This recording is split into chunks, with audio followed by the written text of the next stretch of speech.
நம்ம தூக்கத்தில வந்து நெறைய ஸ்டேஜஸ் இருக்கு. ஃபர்ஸ்ட்டு வந்து என்ஆர்இஎம் ஸ்டேஜ்ன்னு சொல்லுவோம்.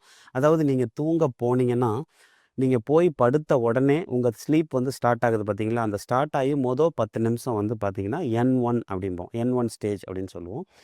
அந்த தூக்கம் ஸ்டார்ட் ஆகி அடுத்து வந்து என்2 ஸ்டேஜ். இந்த என்2 ஸ்டேஜ் தான் ரொம்ப பெரிய அதாவது ஒரு லாங் ஸ்டேஜ். இது வந்து கிட்டத்தட்ட 45லேருந்து 55 நிமிஷம்.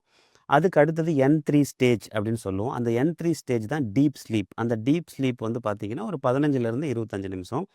இந்த 3 ஸ்டேஜையும் தாண்டி நீங்க ஆர்இஎம் ஸ்டேஜ், அதாவது ரேபிட் ஐ மூவ்மென்ட் ஸ்லீப் அப்படிங்கிற ஒரு ஸ்டேஜுக்கு போவீங்க. இந்த ஸ்டேஜ் வந்து ரொம்ப ரொம்ப முக்கியம். இதுதான் வந்து ஆர்இஎம் ஸ்லீப். இதுதான் ஆக்சுவல் ஸ்லீப் அப்படின்னு நம்ம சொல்றோம். இந்த ஃபர்ஸ்ட் என்1, என்2, என்3ங்கிற 3மே வந்து என்ஆர்இஎம் ஸ்லீப். அதுக்கு அடுத்து இருக்கிற இந்த இது வந்து டோட்டலா ஒரு ஸ்லீப் சைக்கிள் பார்த்தீங்கன்னா, அரவுண்ட் 90 டூ 100 மினிட்ஸ். அதாவது ஒரு ஸ்லீப் சைக்கிள். ஒரு நைட்ல வந்து நமக்கு வந்து கிட்டத்தட்ட 4லிருந்து 6 சைக்கிள்ஸ் இது மாரி ரொட்டேட் ஆகிட்டே இருக்கும்.